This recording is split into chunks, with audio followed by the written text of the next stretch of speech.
Good morning. So my community meets at 5 p.m. on Sundays. It's taken me 3 years to learn to say good evening. Just now I had a really hard time saying good morning. I bring you the greetings of your friends and neighbors at Broadway UCC. We're just down on 71st Street.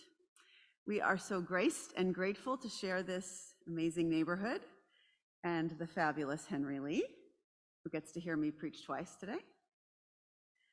Thank you for welcoming me and us to the neighborhood. I actually was ordained by the Reformed Association of the UCC, and Greenpoint Reformed Church was where my membership was. Ann and Jen, who are my mentors, were once both members of Broadway UCC. So our connections weave deep and wide, and I am really grateful to be here this morning. Will you pray with me? Spirit that calls us, comforts us, and convicts us, speak to each of us now words that we need to hear in the ways that we can hear them. May the words of my mouth and the meditations of all of our hearts be pleasing to you, O God, our rock and our Redeemer. Amen. So I would love for you to get to know me a little. So let me introduce myself with a stupid joke. A pastor, let's say a Reformed pastor, dies and finds herself in hell. Well, this is confusing. She doesn't belong here.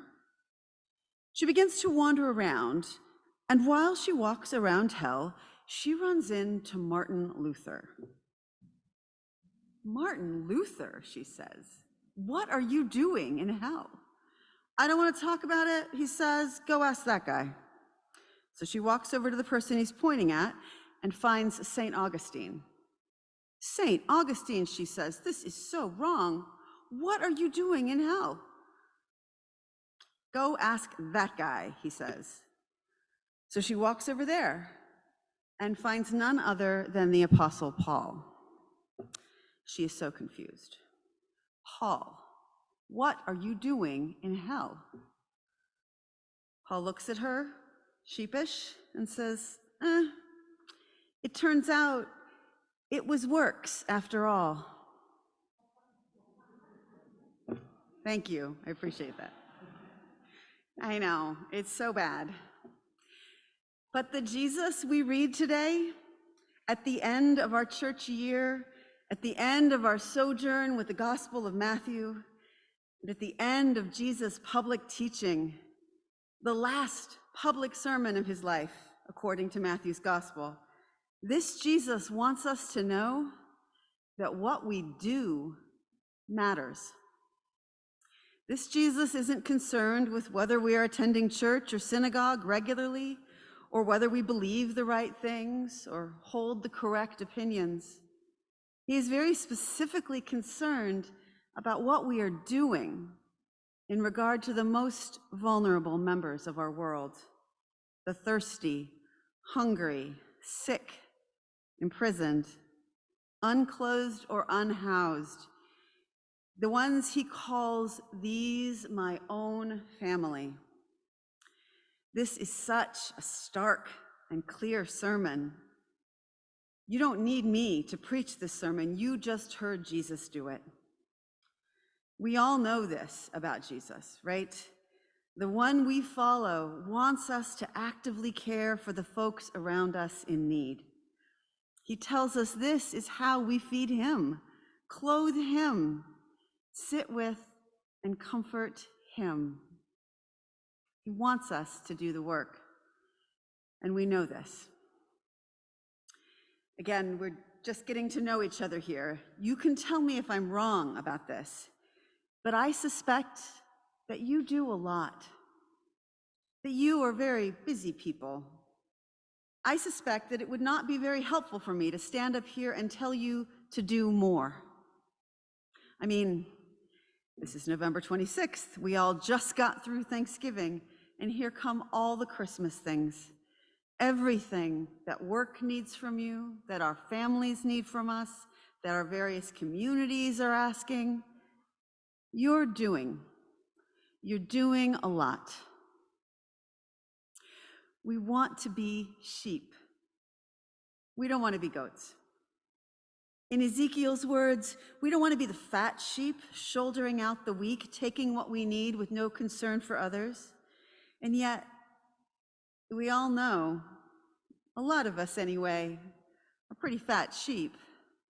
Most of us have too much goat in us. Again, Jesus' sermon convicts us. Our hearts tell us that we are surrounded by Jesus in these members of his own family that we are called to serve, and we want to do the work. We want to offer something to drink, to eat, clothes, our presence. We know that we evolved as compassionate animals. We are moved by others' need. Our bodies respond to news of crisis with adrenaline, readying us for action. And we are physically rewarded for that action. Acts of kindness increase our serotonin and dopamine, make us happy, as they make the recipients of our kindness happy, as they even make the witnesses to our kindness happy. How then do we manage to spend so little time doing acts of kindness and help?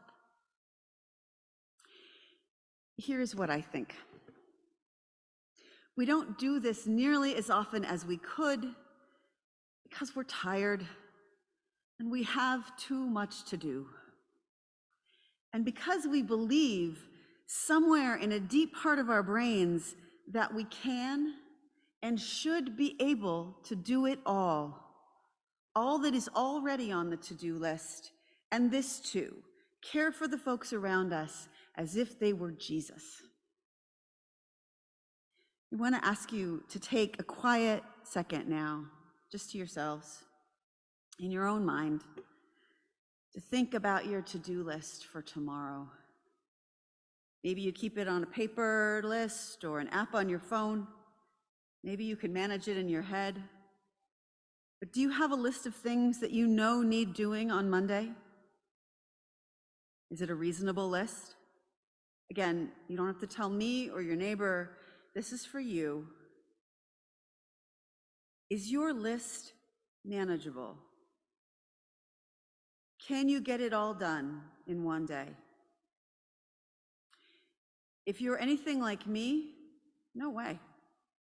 There is far more on that list that is reasonable for one day. There always is. And the list grows as the day goes on and the emails come in. And yet I start every day thinking I need to do all these things. And I end most days thinking, if I was just a little more focused, a little more efficient, if I worked just a little faster or woke up a little earlier, or worked through lunch, I will one day get it all done. But what if that's a lie? What if that nonstop manic hustle, that quest for a bit more efficiency, is really my internalizing my culture's insistence that I am nothing but a production and a consumption machine? What if believing that I could possibly get it all done keeps me from making choices about what I want to be doing with the time that I have? Because the time that I have is limited. I am a fleshy, feely, time-limited human creature. I get tired. I have a few hours on Monday to spend doing and being, and I can choose how to spend them. But if I act like I am infinite and I don't need to choose, those hours might easily pass me by in a haze of not so important busyness. How to do the work that the Spirit is calling us to do, the work of caring for the people and creation around us. actual action to help others. How to do it? We may have to choose not to do some other things. We may have to take a good look at that list and ask some hard questions. What here really serves what I care about? And here I ask you to shift your gaze back to what Jesus is saying to us in this parable of sheep and goats. We can get in great theological debates about what saves us, grace or works. But in this story, in this stark sermon of Jesus' last days, what saves us is doing what saves others. That we care for their physical needs by clothing and feeding, and that we care for their emotional needs by sitting with them, visiting. How can we share a life where we make time, make choices for that kind of care to be possible? And so we get to my playful sermon title. Christ the Napper was actually Will's suggestion when I talked with him about the direction my preaching was going in these last weeks of what I feel is truly our first post-pandemic year, when so many of us were pressured to go back to work, back to the office, back to productivity, and back to spending. And it wasn't like we hadn't been busy working that whole time, but the drum roll to do more has been so loud.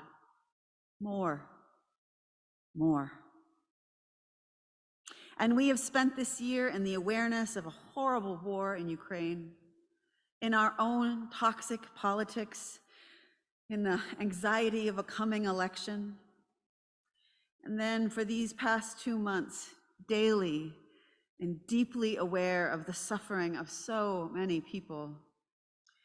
People living in the land from which came this same Jesus, our rabbi, our teacher, and also the baby whose birth we will await and celebrate, to a small and vulnerable refugee family. The Palestinian Jew living under the oppressive occupation of empire, who is also somehow God with us. And in all of this relentless suffering and awareness of suffering, I think we can begin to feel helpless. Now, I know that we can lend our voices, our bodies, our passion to advocacy and protest. We can give to organizations that are able to give real help to those across the world. And I applaud all of this, and I know that it's necessary. But I am so struck by the physicality and the proximity of the images in Jesus' lesson today. I was naked, and you put clothes on me. I was sick, and you sat in the room with me. That is touch. It is arm's reach connection. It is what we long for, that our bodies evolved to want and be ready for when we see another's need, to take action, to move toward and give what we have. I think we have to be better at making time for it in the hours we are given. And to do that, we have to follow not just the words, but also the example of Jesus and rest. Jesus napped in the front of the boat when there was a storm raging around him. Jesus took off to a quiet place to sit and pray and refuel. Jesus sat down for meals with people he loved. This gets mentioned in the Gospels so often that I think it means he must have done it all the time. That rest and renewal was an integral part of his spiritual practice, of his life. It needs to be part of ours, but we can't. We can't just fit it in around everything else. We will have to make choices.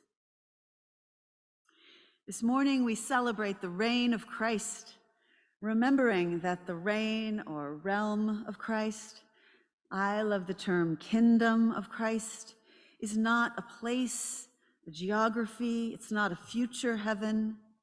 It is, as Jesus taught, an event among us, a radical breaking into our world of God's world, the world where God is in charge.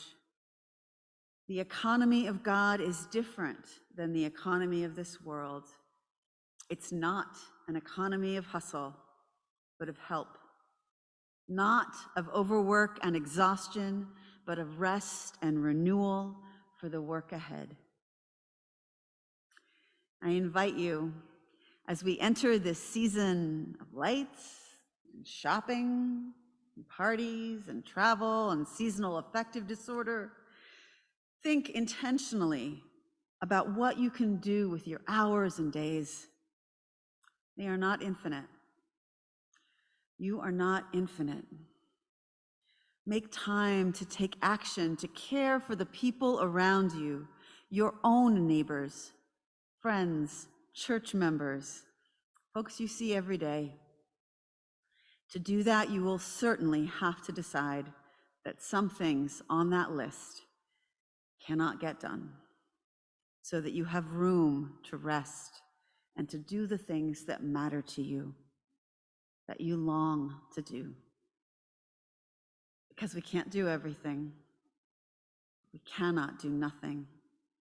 We have to try and choose what to do and what we cannot do with the hours we're given. We do not follow Christ, the productivity guru. We follow Christ, the napper, Christ, the healer, Christ, the good shepherd, and we try to be sheep. Amen.